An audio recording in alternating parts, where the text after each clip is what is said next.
Have you ever asked yourself, if you could create water yourself? Well, yes, and no. First things first. What is water made of? We are going basic chemistry here. Water is clearly made of atoms, for all of you little children out there. And these atoms make up our two building blocks of water, oxygen and hydrogen. We need two hydrogen atoms and one oxygen atom to create one water molecule. But to just make one drop of water, we need about 1.5 sextillion molecules. Which, if you put that in meters, is about the size of the Milky Way. Now, we want to create water, so firstly, we need hydrogen and oxygen, which are both gases. Now, if we would take two hydrogen and one oxygen atom, we get absolutely nothing. They are just mixed around, and nothing close to a water molecule. So how do we do it? Well, we need link the orbits of the electrons to each other. To do that, we need some energy. A sudden burst of energy, so that they hook up to each other, but the problem is that hydrogen is extremely flammable and that oxygen supports combustion. But anyways, we now have a water molecule. And a big explosion. But there is a different way. We could bubble hydrogen to form hydrogen gas bubbles, that would float in the air, because hydrogen is lighter than oxygen. We could then ignite them using some kind of a lighter on the end of a meter stick to form water. This reaction was kind of found by French chemist Antoine Laurent Lavoisier, I will call him Lavoisier. He got two bell jars, one for hydrogen and one for oxygen, that fed in a separate container. He used the sparking mechanism and then he formed water. Lavoisier also figured out the role of oxygen in the combustion.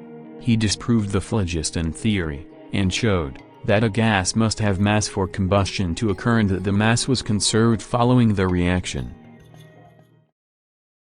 So you could make water, or maybe not. Because you don't want to die by an explosion. The thing is, that if you lighten up hydrogen, you're just burning hydrogen because the hydrogen is not using the limited amount of oxygen that is in the air. During the combustion, oxygen is added to a molecule. This produces water. But combustion also releases a lot of energy. So, the more water you create, the bigger the combustion. So I better tell you not to make water at home. But you could try launching rockets using this theory, but maybe watch all of the videos where it went horribly wrong so that you don't commit Sudoku. We know that it's very dangerous due to the unfortunate Hindenburg disaster that happened in 1937.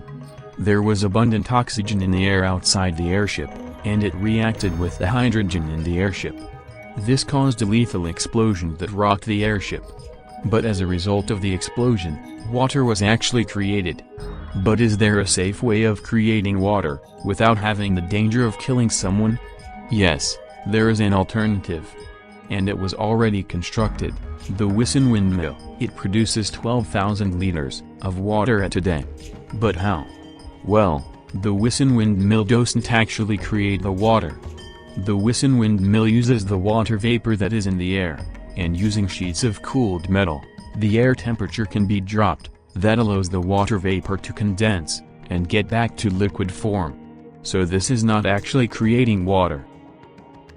So, you could possibly create water, in 3 different ways: danger you and everyone around you by lighting hydrogen on fire, making hydrogen bubbles and then lighting those on fire, so that reacts with the oxygen in the air, or use a machine that sorts out the water vapor out of the air, to create very much water.